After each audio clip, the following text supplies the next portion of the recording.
Aux funérailles de mes bébés jumeaux après qu'ils soient morts dans leur sommeil, ma belle-mère a dit, Dieu les a repris parce qu'il savait quel genre de mère il avait.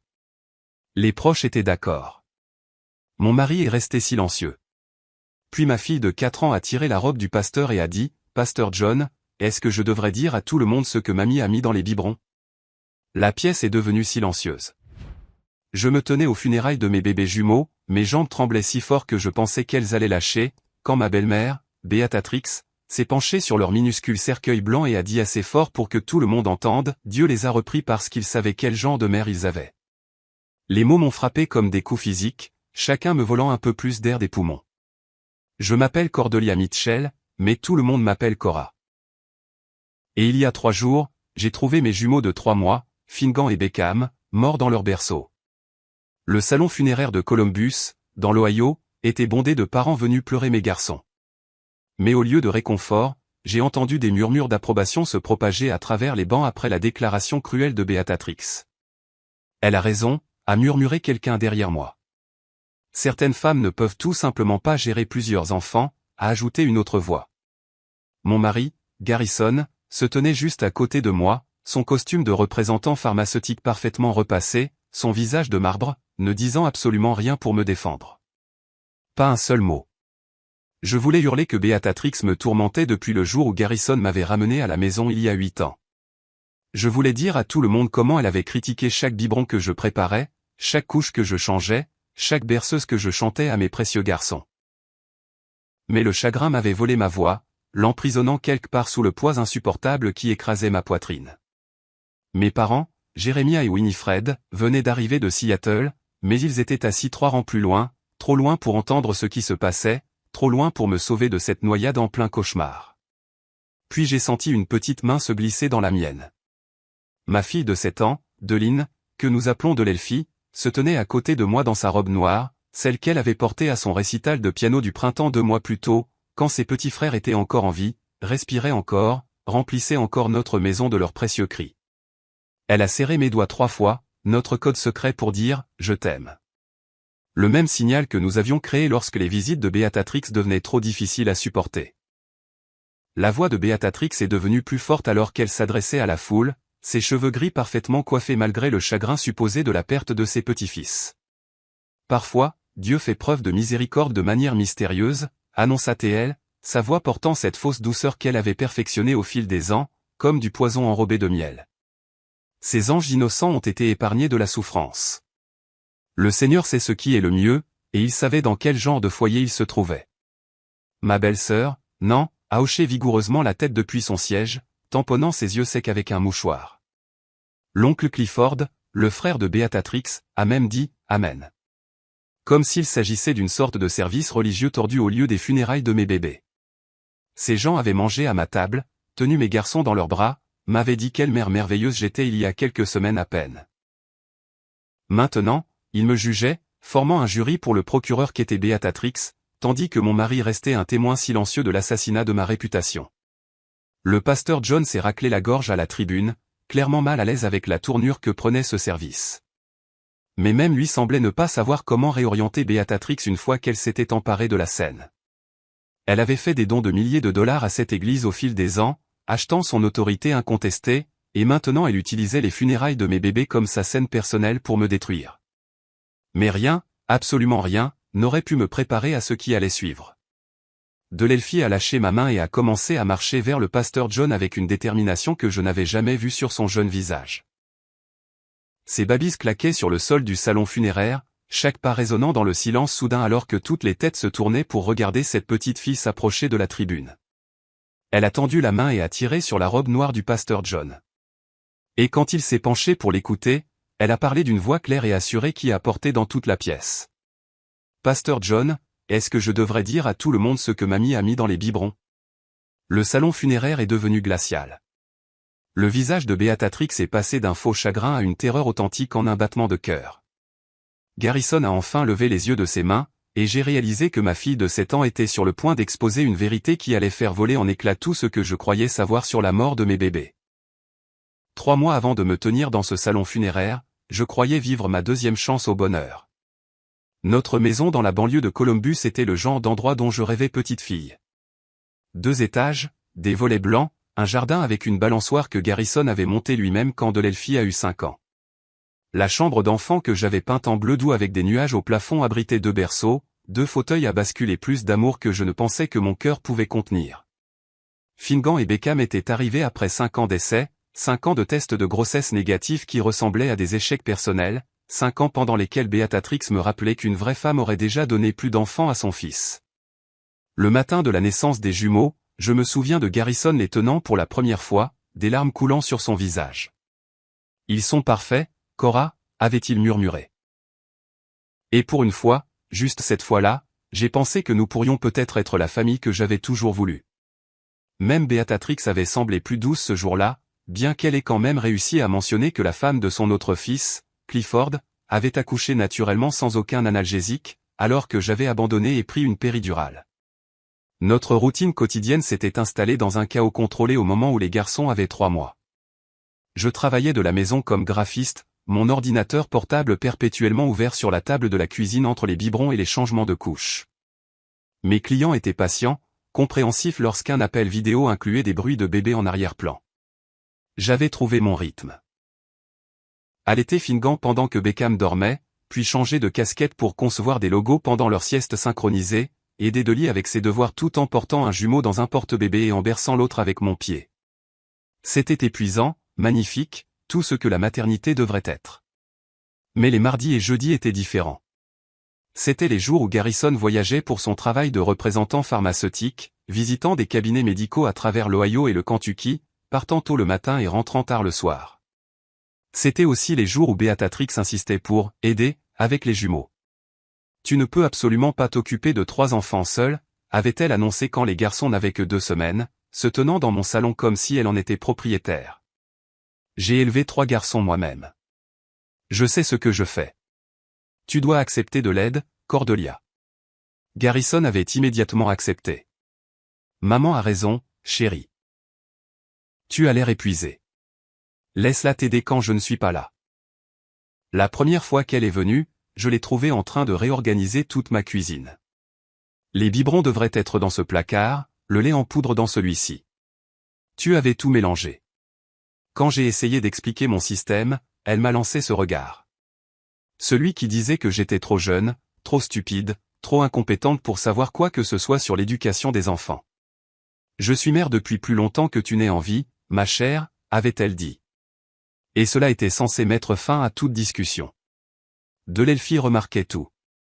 Elle avait 7 ans, mais se comportait comme quelqu'un de beaucoup plus âgé, probablement parce qu'elle avait appris à lire l'attention dans notre maison comme d'autres enfants lisent des livres d'images. Elle avait commencé à trouver des excuses pour rester à la maison le mardi et le jeudi. De mystérieux maux de ventre qui disparaissaient dès que la Lexus de Beatrix quittait notre allée. « Maman, pourquoi mamie te rend-elle triste ?» m'avait-elle demandé un jeudi soir alors que je la mettais au lit, les jumeaux enfin endormis après une journée particulièrement agitée. « Mamie ne me rend pas triste, ma chérie », avais-je menti, lissant ses cheveux sombres. Parfois, les adultes ont juste des idées différentes sur les choses. Elle a dit, tu ne fais pas bien rôter les bébés, n'est-ce pas? Mais je t'ai regardé, toi et l'infirmière à l'hôpital, et tu le fais exactement de la même manière que l'infirmière te l'a montré. Ma fille voyait tout, se souvenait de tout. J'aurais dû écouter ce qu'elle essayait de me dire. Les semaines passèrent dans un flou de tétés et de critiques. Beatrix arrivait à 8 heures précises chaque mardi et jeudi, entrant avec la clé que Garrison lui avait donnée malgré mes protestations. Le lait en poudre que tu utilises n'est pas le meilleur, annonçait-elle. Ces bébés pleurent trop. Tu ne leur imposes pas un horaire correct.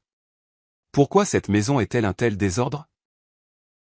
De mon temps, les mères ne se plaignaient pas d'être fatiguées. Elles planaient au-dessus de moi pendant que j'allaitais, faisant des commentaires sur le temps que cela prenait, suggérant que le lait en poudre serait plus efficace. Elles réorganisaient la commode des jumeaux, repliaient leur couverture, vérifiaient la température de leur biberon, même après que je les ai testés moi-même. Rien de ce que je faisais ne répondait à ces normes. Rien ne l'avait jamais fait. La nuit avant la mort de mes bébés, Garrison avait appelé de son hôtel dans le Kentucky. « Comment ça se passe avec l'aide de maman ?» avait-il demandé. « Pas, comment vas-tu, pas, comment vont les garçons ?»« Ta mère va bien » avais-je répondu. Parce que quoi d'autre pouvais-je dire? Que sa mère érodait lentement ma confiance, ma santé mentale, mon sentiment d'être une mère? Il avait déjà choisi son camp il y a des années, et ce n'était pas le mien. Si seulement j'avais su que ce serait notre dernière conversation normale. Si seulement j'avais prêté attention à l'angoisse grandissante que je ressentais chaque fois que Béatrix franchissait ma porte. Si seulement j'avais écouté le silence vigilant et les yeux savants de ma fille. Le jeudi matin est arrivé avec un silence inhabituel. Mon horloge biologique, entraînée par 3 mois de pleurs de faim à 5 heures du matin, m'a réveillé à 4h47. Je suis resté allongé, attendant le gémissement affamé de Finnegan, ou le grognement distinctif de Beckham qui signifiait qu'il avait besoin d'une nouvelle couche. Rien. Le babyphone sur ma table de chevet montrait 2 formes immobiles dans leur berceau. Ils doivent faire leur première bonne nuit, ai-je pensé, enfilant ma robe de chambre pour aller les voir. La porte de la chambre des enfants était légèrement entr'ouverte, exactement comme je l'avais laissée. La lumière du matin filtrait à travers les rideaux à motifs de nuages que j'avais cousus pendant ma grossesse. Je me suis approché du berceau de Finnegan d'abord, et mon monde s'est arrêté. Sa petite poitrine ne bougeait pas. Ses lèvres parfaites étaient bleues. Je l'ai attrapé, son corps froid et raide contre ma poitrine, et j'ai hurlé. Le son qui est sorti de moi n'était pas humain. C'était le son d'une âme se déchirant en deux. Garrison a fait irruption dans la pièce, a jeté un coup d'œil et a couru vers le berceau de Beckham. Non, non, non, non, répétait-il, soulevant notre autre fils, essayant la RCR pour nourrisson pendant que j'appelais le 911, mes doigts peinant à composer les bons numéros. La voix calme de l'opératrice posait des questions que je ne pouvais pas traiter. Respirait-il? Quand les aviez-vous vus vivants pour la dernière fois? Quel âge ont les bébés? Les ambulanciers sont arrivés en 6 minutes qui ont semblé durer 6 ans. Ils ont travaillé sur mes garçons avec une efficacité professionnelle, mais j'ai vu le regard qu'ils ont échangé. Ce regard qui disait qu'ils effectuaient des procédures pour notre bien, pas parce qu'il y avait de l'espoir. Ils ont prononcé le décès des 2 garçons à 5h23. Syndrome de mort subite du nourrisson, ont-ils dit au début. 2 bébés en même temps, c'était rare mais pas impossible. Parfois avec des jumeaux, quand l'un arrête de respirer, l'autre suit. Béatrix est arrivée chez nous en moins d'1 heure, même si personne ne l'avait appelée. J'avais le pressentiment que quelque chose n'allait pas, a-t-elle annoncé, me bousculant pour atteindre Garrison, qui était assis à la table de la cuisine, fixant le vide. Elle a enlacé son fils pendant que je restais là comme une étrangère dans ma propre maison. Mon pauvre garçon, lui a-t-elle roucoulé. Mon pauvre, pauvre garçon. Pas, nos pauvres garçons, pas, mes pauvres petits-fils. Son pauvre garçon, au singulier, comme s'il était le seul à avoir perdu quelque chose. Les 3 jours suivants se sont fondus dans un brouillard d'arrangement que je n'étais pas autorisé à faire. Béatrix a tout pris en main, faisant venir sa sœur Nan et son frère Clifford en renfort. Ils ont fondu sur notre maison comme des charognards, s'immisçant dans des décisions qui auraient dû être les miennes et celles de Garrison. Les cercueils blancs sont trop chers pour des nourrissons, a déclaré Béatrix au salon funéraire. Ceux en bois sont plus pratiques. Pratiques? J'avais retrouvé ma voix un instant. Nous enterrons mes bébés, nous n'achetons pas des meubles. Nos bébés, m'avait corrigé Garrison doucement. La seule chose qu'il avait dite depuis des heures. Bien sûr, avait interjeté Béatrix avec douceur.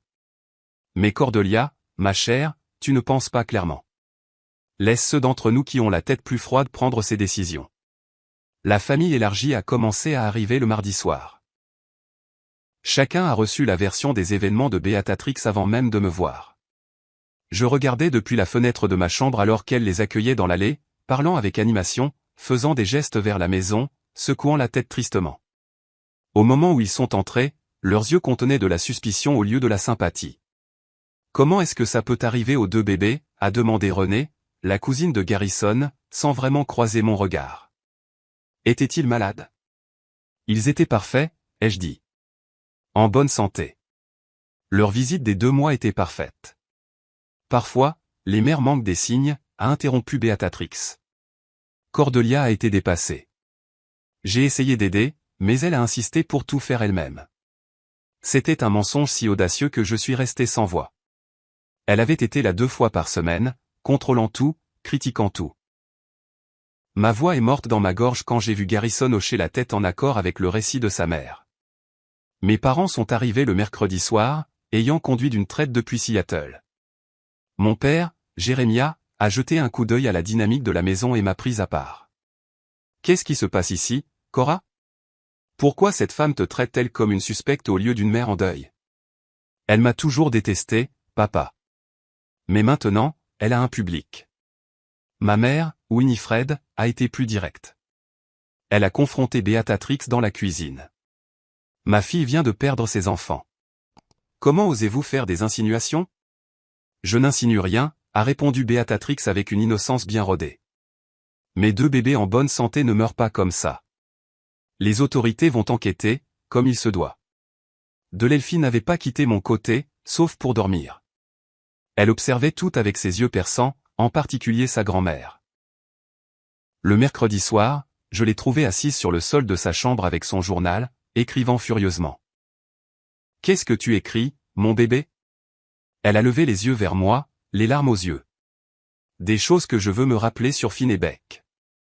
Et d'autres trucs. Quels autres trucs? Elle a fermé soigneusement le journal. Juste des trucs que je remarque. Comme la façon dont mamie Beatrix fait semblant de pleurer, mais ses yeux ne sont jamais mouillés. Et comment papa ne te regarde pas, et comment oncle Clifford et tante n'en croient tout ce que mamie dit même s'il n'était pas là. J'ai serré ma fille contre moi. Cet enfant qui voyait la vérité alors que les adultes choisissaient la cécité. Parfois, les gens voient ce qu'ils veulent voir, ma chérie. Mais ce n'est pas juste, a-t-elle murmuré contre mon épaule. Pas quand Finn et Beck sont morts. La vérité compte plus maintenant, non? Le service funèbre a commencé à 10 heures précises un mercredi matin gris qui correspondait à la couleur de mon cœur. J'étais assise au premier rang du salon funéraire Morrison, ma robe noire flottant sur un corps qui avait oublié comment manger. Garrison était assis à côté de moi, mais les 15 centimètres qui nous séparaient auraient pu être 15 kilomètres. Il ne m'avait pas touché une seule fois depuis que nous avions trouvé les garçons. Pas une main tenue, pas un bras autour de mes épaules, pas même un frôlement accidentel de doigts. Son chagrin avait construit un mur entre nous, brique par brique, cimenté par les paroles empoisonnées de sa mère. Le pasteur John se tenait à la tribune, son visage bienveillant plissé par un chagrin sincère. Il avait baptisé les jumeaux il y a à peine 6 semaines, aspergeant d'eau bénite leur tête parfaite pendant qu'ils se tortillaient dans leur robe de baptême blanche. Maintenant, ces mêmes robes les habillaient pour leur enterrement, et je ne pouvais pas concilier le souvenir avec la réalité. Nous nous réunissons aujourd'hui pour célébrer les vies brèves mais précieuses de Finnegan et Beckham Mitchell, a commencé le pasteur John. Mais Beatrix se levait déjà de sa place au premier rang, de l'autre côté de l'allée. Pasteur, puis-je dire quelque chose d'abord? Elle n'a pas attendu la permission, s'est simplement dirigée vers la tribune avec l'assurance de quelqu'un à qui on n'a jamais rien refusé. Le pasteur John s'est écarté, l'air mal à l'aise, mais trop poli pour refuser une grand-mère en deuil. Beatrix a ajusté le microphone avec une précision théâtrale. Elle portait un tailleur noir qui coûtait probablement plus cher que notre hypothèque mensuelle, son collier de perles captant la lumière des vitraux. Elle a tamponné ses yeux avec un mouchoir, bien que je puisse voir de mon angle qu'ils étaient parfaitement secs. Mes petits-fils étaient des anges, a-t-elle commencé, sa voix prenant ce ton spécial qu'elle réservait aux performances publiques. 3 mois de vie, à peine le temps de connaître ce monde. Mais peut-être que c'était la miséricorde de Dieu. La congrégation a murmuré avec sympathie. J'ai senti Delelphie se tendre à côté de moi, sa petite main agrippant la mienne. Vous voyez, a continué Beatrix, parfois, le Seigneur, dans sa sagesse infinie, retire les âmes innocentes de situations qui pourraient nuire à leur pureté. Il voit tout, c'est tout. Il sait quels foyers sont des maisons d'amour et lesquels sont des maisons de chaos. Il sait quelles mères sont équipées pour le devoir sacré d'élever des enfants, et lesquelles sont dépassées par leurs propres insuffisances. Ma mère a eu un hoquet audible depuis le 3e rang. Mon père a commencé à se lever, mais je me suis retourné et j'ai légèrement secoué la tête. Faire une scène ne ferait qu'alimenter le récit de Beatrix selon lequel je venais d'une famille instable. J'ai essayé d'aider, la voix de Beatrix est devenue plus forte, plus confiante à mesure qu'elle trouvait son rythme. Chaque mardi et jeudi, je venais dans cette maison pour apporter la structure et les connaissances que l'expérience apporte. Mais certaines personnes sont trop fières pour accepter la sagesse, trop têtues pour admettre qu'elle se noie. Et maintenant, mon fils, mon pauvre Garrison, a perdu ses garçons parce que quelqu'un n'a pas pu admettre qu'elle avait besoin de plus d'aide qu'elle n'était disposée à accepter. Ça suffit, mère. Garrison a finalement parlé. Mais sa voix était faible, à peine audible. Non, fils. Il faut que ce soit dit. Dieu a repris ses bébés parce qu'il savait quel genre de mère ils avaient. Une mère qui insistait pour dire qu'elle pouvait s'occuper de 3 enfants tout en travaillant, qui refusait une aide appropriée, qui était trop fière pour admettre qu'elle échouait. Béatrix m'a regardé directement. Parfois, la miséricorde de Dieu ressemble à une tragédie pour ceux qui ne comprennent pas ses voies. Nan s'est levé au 3e rang. Amen, ma sœur. Les voies du Seigneur sont mystérieuses. Clifford a renchéri. Ces bébés sont mieux au paradis que dans un foyer chaotique. Mon père était maintenant debout, ma mère essayant de le tirer vers le bas, mais c'était comme regarder une avalanche prendre de l'ampleur. D'autres parents, des gens qui me connaissaient à peine, hochaient la tête, créant un cœur d'approbation aux monstrueuses insinuations de Béatrix. Elle était toujours fatiguée, à chuchoter quelqu'un assez fort pour être entendu. La maison n'était jamais propre quand je venais, a ajouté une autre voix. Dépression postpartum, probablement, a spéculé un autre. Chaque mot était un clou dans le cercueil de ma réputation, prononcé devant les vrais cercueils de mes bébés. Je voulais me lever, hurler que Béatrix me tourmentait depuis des années, qu'elle avait sapé chaque instant de ma maternité, qu'elle m'avait fait douter de chaque décision que j'avais jamais prise. Mais ma voix était piégée sous le poids écrasant du chagrin et de l'injustice. Le pasteur John s'est raclé la gorge, essayant de reprendre le contrôle de son service. Mais Béatrix n'avait pas fini. Je prie juste pour que si Dieu les bénit avec d'autres enfants, des leçons aient été apprises. Que l'orgueil ne l'emporte pas à nouveau sur le bon sens. Que mon fils n'ait pas à subir une autre perte parce que quelqu'un n'a pas pu admettre ses limites. C'est à ce moment-là que j'ai senti de l'Elfie s'éloigner de mon côté. Elle s'est levée avec la dignité de quelqu'un de bien plus âgé que 7 ans, redressant sa robe noire avec une précision soignée. Ses babys claquaient sur le sol du salon funéraire alors qu'elle marchait, non pas vers les toilettes, non pas vers la sortie, mais directement vers le pasteur John. Chaque tête s'est tournée pour regarder cette petite fille naviguer à travers la mer de fleurs entourant les 2 cercueils blancs. Elle a atteint la tribune où se tenait le pasteur John, a levé la main et a tiré fermement sur sa robe noire. La pièce entière est tombée dans le silence. Même Béatrix s'est arrêtée au milieu d'une phrase, quel que soit le venin supplémentaire qu'elle se préparait à livrer. Le pasteur John s'est agenouillé au niveau de l'Elfie, et à ce moment-là, la voix claire de ma fille a retenti dans le salon funéraire comme une cloche de vérité. Pasteur John, est-ce que je devrais dire à tout le monde ce que mamie a mis dans les biberons? Le salon funéraire s'est transformé en un tableau figé. Le visage de Béatrix s'est vidé de toute couleur, son maquillage soigneusement appliqué se détachant sur une peau devenue blanche comme du papier. Sa main a volé vers son collier de perles, le serrant si fort que j'ai cru que le fil pourrait se casser. Garrison a bondi de son siège à côté de moi, sa bouche s'ouvrant et se fermant comme un poisson cherchant de l'air. Chaque parent, chaque ami, chaque personne qui avait hoché la tête en accord avec l'assassinat de ma réputation, était assis dans un silence stupéfait. Le pasteur John est resté agenouillé à côté de Dolly, sa formation pastorale gardant sa voix douce malgré la bombe qui venait d'exploser. « Que veux-tu dire, ma chérie? Que as-tu vu » L'Elfie se tenait droite, le menton levé, parlant avec la clarté de quelqu'un qui gardait un terrible secret. Mardi dernier, j'avais soif après le petit déjeuner. Je suis allé chercher ma brique de jus dans la cuisine. Mamie était au comptoir avec les biberons de Finnegan et Beckham. Elle avait ouvert le sac de travail de papa, le noir qu'il prend pour ses voyages d'affaires. Elle écrasait des pilules de ses échantillons de médicaments et mélangeait la poudre dans leur lait. Espèce de sale petite menteuse, a hurlé Béatrix, s'avançant vers l'Elfie. Mais le pasteur John s'est levé, se plaçant entre ma fille et sa grand-mère. Laissez l'enfant parler, a-t-il dit fermement. L'Elfie a continué, imperturbable. Elle m'a vu regarder et a dit que le médicament les aiderait à mieux dormir. Elle a dit que les bonnes grand-mères s'assurent que les bébés ne pleurent pas trop, car les pleurs signifient que la mère ne fait pas bien son travail. Elle a dit que maman devait apprendre que les bébés doivent être silencieux. Garrison m'a bousculé, atteignant la tribune en 3 enjambées. Dolly, ma chérie, tu dois te tromper. Mamie ne ferait jamais de mal à tes frères.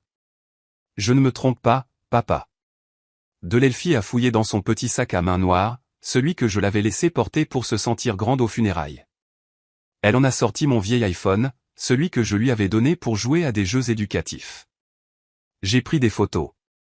L'écran du téléphone a illuminé son visage alors qu'elle faisait défiler les photos. Elle l'a tenu d'abord vers le pasteur John, puis l'a tourné vers la congrégation. Même de là où je me tenais, maintenant debout et me dirigeant vers ma fille, je pouvais voir l'image clairement. Béatrix à mon comptoir de cuisine. Une boîte de médicaments sur ordonnance dans une main. Un broyeur de pilules dans l'autre. 2 biberons alignés devant elle. Il y en a d'autres, a dit Delelfi en faisant défiler. Celle-ci montre l'étiquette de la boîte de médicaments. Il est écrit l'échantillon de sédatif et il y a le nom de l'entreprise de papa dessus. Celle-ci la montre en train de verser la poudre dans le biberon de Finn. Celle-ci la montre en train de secouer le biberon de Beck pour mélanger. Mes jambes se sont dérobées sous moi. Je serais tombé par terre si mon père ne m'avait pas rattrapé, s'étant précipité de son siège. Ma mère était déjà au téléphone avec le 911, sa voix urgente mais contrôlée. Garrison se tenait figé, fixant le téléphone dans les mains de sa fille comme s'il lui montrait la fin du monde. Le sang-froid soigneusement construit de Béatrix s'est complètement brisé. Ce n'était que de légers sédatifs. Les bébés ont besoin de dormir. Elle ne les laissait jamais pleurer pour s'endormir correctement. J'aidais. J'étais une bonne grand-mère. Tu as drogué mes bébés. La voix qui est sortie de moi ne ressemblait pas à la mienne. C'était une voix primitive, sauvage, le son d'une mère ours dont les oursons ont été menacés. Tu as mis des sédatifs dans les biberons de mes bébés de 3 mois. Ils avaient besoin de faire leur nuit. Tu les rendais faibles avec toutes ces cajoleries, te précipitant vers eux à chaque bruit qu'ils faisaient. Le masque de Béatrix était complètement tombé, révélant le monstre en dessous. Mes garçons n'ont jamais pleuré comme ça parce que je savais comment les faire dormir correctement. Garrison a finalement retrouvé sa voix. Et quand il l'a fait, c'est sorti comme un rugissement. Mère, qu'as-tu fait? Qu'as-tu fait? Je réparais ton erreur. A-t-elle hurlé en retour. Tu t'es marié en dessous de ta condition. Tu as eu des enfants avec quelqu'un qui ne pouvait pas s'en occuper. Je réglais le problème. Le pasteur John avait maintenant son téléphone à la main, appelant la police en renfort. Plusieurs parents enregistraient tout avec leur téléphone. Nance était effondré sur son banc, sanglotant. Clifford se tenait bouche bée, incapable de réaliser que sa sœur venait d'avouer avoir drogué des nourrissons. Delelfi n'avait pas fini. J'ai aussi tout écrit, a-t-elle dit, sortant un petit journal de son sac. Chaque fois que mamie venait, ce qu'elle disait sur maman, ce qu'elle faisait avec les biberons, comment les bébés se comportaient après les avoir bu. Ils devenaient très somnolents et ne se réveillaient pas même quand maman essayait de les nourrir. Mamie disait que ça voulait dire que le médicament fonctionnait. Elle a ouvert le journal, lisant de sa voix claire d'enfant. Mardi 15 mai. Mamie a encore mis des médicaments dans les biberons de Finn et Beck. Elle en a utilisé plus que la dernière fois. Elle a dit qu'ils devaient apprendre à dormir comme des bébés morts. C'étaient ses mots. Dormir comme des bébés morts. Le salon funéraire a éclaté. Les gens criaient, pleuraient, hurlaient. Quelqu'un a crié « meurtre ». D'autres appelaient à la justice, mais je ne pouvais me concentrer que sur ma fille, cet enfant courageux et brillant qui avait documenté le mal alors que tous les adultes autour d'elle avaient été trop aveugles ou trop lâches pour le voir. Des sirènes hurlaient au loin, se rapprochant. Béatrix a essayé de courir vers la sortie, mais mon père et 3 autres hommes lui ont barré le chemin. Elle s'est retournée sauvagement, cherchant une autre issue, mais il n'y avait nulle part où aller. La grand-mère qui se tenait à la tribune quelques minutes auparavant, revendiquant une justice divine, était maintenant démasquée comme une meurtrière. J'aidais, n'arrêtait-elle pas de crier. Ils avaient besoin de discipline. De structure, pas d'une mère faible qui ne savait pas comment faire se comporter des bébés. La police a fait irruption dans le salon funéraire. L'inspectrice Patricia Morse, que j'ai reconnue de l'enquête initiale, a évalué la scène avec une efficacité professionnelle. Le pasteur John s'est immédiatement approché d'elle, désignant Delelfi et le téléphone qu'elle tenait toujours. En quelques instants, un officier mettait soigneusement le téléphone sous scellé comme preuve, tandis qu'un autre lisait ses droits à Béatrix. Alors qu'il menottait ma belle-mère à côté des cercueils de mes bébés, elle m'a regardé avec une haine pure. « C'est de ta faute », a-t-elle sifflé. « Si tu avais été une meilleure mère, je n'aurais pas eu à intervenir. » Le poste de police est devenu notre deuxième maison pendant les 72 heures suivantes. L'inspectrice Morse a travaillé avec un spécialiste en médecine légale pédiatrique pour accélérer les tests toxicologiques sur mes bébés. Quand les résultats sont revenus, le visage du médecin légiste m'a tout dit avant même qu'elle ne parle. Des niveaux létaux de sédatifs dans les organismes des deux garçons. Le médicament a été identifié comme un puissant somnifère sur ordonnance provenant de la collection d'échantillons de Garrison. Jamais destiné à une personne de moins de 18 ans, et encore moins à des nourrissons de 3 mois. La dose que Beatatrix leur avait donnée était suffisante pour supprimer leur système respiratoire jusqu'à ce qu'ils arrêtent simplement de respirer. L'enquête a révélé toute l'horreur des actions de Beatatrix. Son historique informatique montrait des recherches remontant à 2 mois, combien de sédatifs pour le sommeil d'un nourrisson, bébé qui ne se réveille pas, faire dormir les bébés toute la nuit avec des médicaments. Et le plus glaçant de tous, surdose nourrisson combien. Elle avait planifié cela, augmentant progressivement les doses. Le mardi avant leur mort, elle leur avait donné 5 fois la quantité avec laquelle elle avait commencé. Le monde de Garrison s'est complètement effondré. Le lendemain des funérailles, il était assis dans notre salon, tenant la photo du baptême des jumeaux, sanglotant d'une manière que je n'avais jamais vue chez un homme adulte. Je lui ai donné accès à mes échantillons, n'arrêtait-il pas de dire. Je lui ai donné la clé de notre maison. Je t'ai dit de la laisser aider. J'ai tué nos fils. Ta mère a tué nos fils, l'ai-je corrigé. Mais je ne pouvais pas me résoudre à le réconforter. Il l'avait choisi elle plutôt que moi pendant 8 ans. Il était resté silencieux pendant qu'elle me détruisait morceau par morceau. Sa complicité avait créé l'environnement où elle s'était sentie autorisée à commettre l'impensable. Le procès s'est déroulé rapidement. L'avocat de Beatatrix a tenté de plaider la responsabilité atténuée, affirmant qu'elle avait seulement l'intention de les aider à dormir, pas de les tuer. Mais le témoignage de Delelfi a détruit cette défense. Ma fille de 7 ans s'est assise à la barre des témoins, parlant clairement dans le microphone, lisant des extraits de son journal. Chaque date, chaque incident, chaque mot cruel à mon sujet, chaque fois qu'elle avait vu sa grand-mère avec les biberons. 8 mai, a lu Delelfi, mamie a dit que maman était trop stupide pour savoir que les bébés ont besoin de discipline. Elle a dit: quand papa divorcera de maman, elle nous élèvera, n'est-ce pas? 13 mai, mamie a mis des médicaments dans les biberons et m'a dit que c'était des vitamines. Mais je sais à quoi ressemblent les vitamines, et ce n'était pas des vitamines. 20 mai, le dernier jour. Mamie a dit que les bébés dormiraient si profondément cette nuit que rien ne les réveillerait. Elle a ri en le disant. Le jury a délibéré moins de 2 heures. Coupable de 2 chefs d'accusation de meurtre au premier degré. La réclusion à perpétuité sans possibilité de libération conditionnelle. Quand ils ont lu le verdict, Beatatrix a hurlé que nous avions tous ruiné sa vie, qu'elle avait seulement essayé d'aider, que j'étais la vraie meurtrière pour avoir été une si mauvaise mère qu'elle avait dû intervenir. Les officiers de justice l'ont emmenée de force, toujours en hurlant, toujours en blâmant tout le monde sauf elle-même. Garrison a demandé le divorce 2 semaines après le procès. Pas parce qu'il me blâmait, mais parce qu'il ne pouvait pas me regarder sans voir son échec. Chaque fois que je te vois, je me souviens que je suis resté silencieux pendant qu'elle te torturait. Je l'ai choisie elle plutôt que toi, plutôt que notre famille, plutôt que la sécurité de nos garçons. Je ne mérite pas le pardon. Il avait raison. Il ne le méritait pas. Il a déménagé en Californie, envoie des chèques, appelle Delelfi en vidéo 2 fois par semaine, mais nous savons tous les deux qu'il fuit des fantômes qui le suivront pour toujours. 6 mois plus tard, Delelfi et moi nous tenions dans notre nouvel appartement à Seattle, à seulement 10 minutes de chez mes parents. Plus petit que notre maison à Columbus, mais libre des souvenirs qui hantaient chaque recoin. Nous n'avons emporté que ce qui comptait, des photos des garçons, les livres et les journaux de Delelfi, et 2 ours en peluche qui sentaient encore légèrement Finnegan et Beckham. Ma fille suivait une thérapie, pour gérer le poids d'être celle qui a dit la vérité, celle qui a démasqué un monstre quand les adultes ont échoué. Le docteur Chen m'a dit que Delelfi n'avait pas seulement sauvé de futures victimes, mais peut-être aussi moi. Les enfants qui documentent les abus le font souvent parce qu'ils sentent un danger que les autres ignorent. Votre fille savait que quelque chose de terrible se passait bien avant que cela n'atteigne sa conclusion. Maman, a dit Delelfi un soir alors que nous dînions à notre petite table de cuisine. Tu penses que Finn et Beck savent que j'ai essayé de les protéger? Je pense qu'ils savent que tu les as protégés, mon bébé. Tu leur as obtenu justice.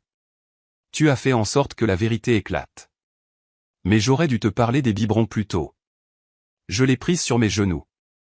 Cet enfant qui avait porté un si terrible fardeau. Écoute-moi. Tu as 7 ans. Ce n'était jamais ton travail de protéger tes frères de leur grand-mère. C'était le travail des adultes. Et nous avons échoué. Tu as fait plus que ce que quiconque aurait pu attendre de quelqu'un de ton âge. Tu es la personne la plus courageuse que je connaisse. Elle s'est appuyée contre moi et nous sommes restés assises en silence. Deux survivantes d'une horreur qui n'aurait jamais dû se produire. Dehors, la pluie de Seattle tapotait contre nos fenêtres, lavant le monde. Nous ne pouvions pas ramener Finnegan et Beckham, mais leur sœur avait fait en sorte que leur mort ait un sens. Elle avait démasqué non seulement un monstre, mais aussi les complices qui sont restés sans rien faire et ont laissé les monstres prospérer. 1 an plus tard, j'ai commencé à donner des conférences sur la violence familiale et le contrôle coercitif. Je dis aux parents d'écouter leurs enfants. Vraiment écouter, parce que les enfants voient ce que les adultes choisissent d'ignorer. Je leur parle des signaux d'alarme, des partenaires qui ne les défendent pas, des beaux-parents qui sapent leur autorité parentale, de quiconque suggère de droguer des enfants pour les rendre plus faciles. Je leur parle de mes garçons, qui seraient en train de trottiner maintenant, d'apprendre des mots, de donner des baisers collants, si j'avais eu le courage de tenir tête à Beatrix plus tôt, si Garrison avait choisi sa famille plutôt que sa mère, si l'un des parents qui prétendait nous aimer s'était demandé pourquoi une grand-mère avait besoin d'un tel contrôle.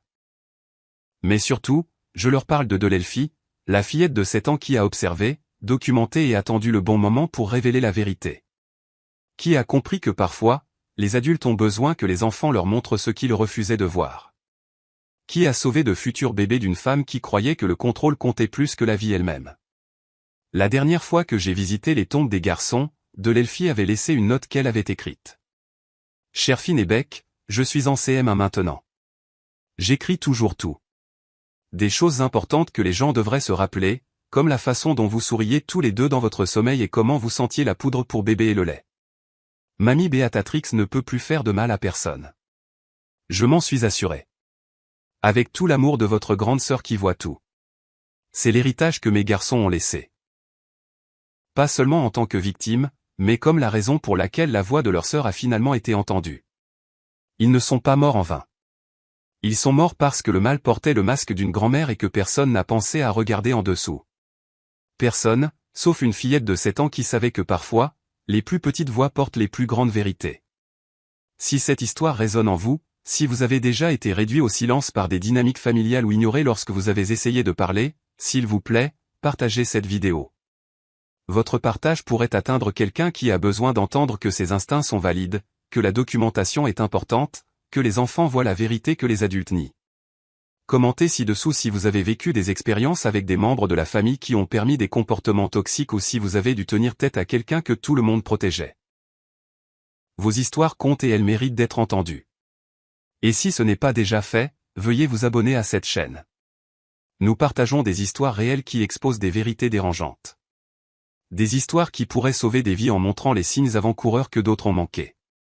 Activez la cloche de notification pour ne pas manquer notre prochaine histoire, car chaque vue, chaque partage, chaque commentaire nous aide à atteindre les personnes qui ont besoin de savoir qu'elles ne sont pas seules à voir ce que les autres refusent de reconnaître. Merci d'avoir écouté l'histoire de Finn et Beck. Merci d'honorer leur mémoire. Et merci d'être le genre de personne qui ne restera pas silencieuse quand la vérité doit être dite.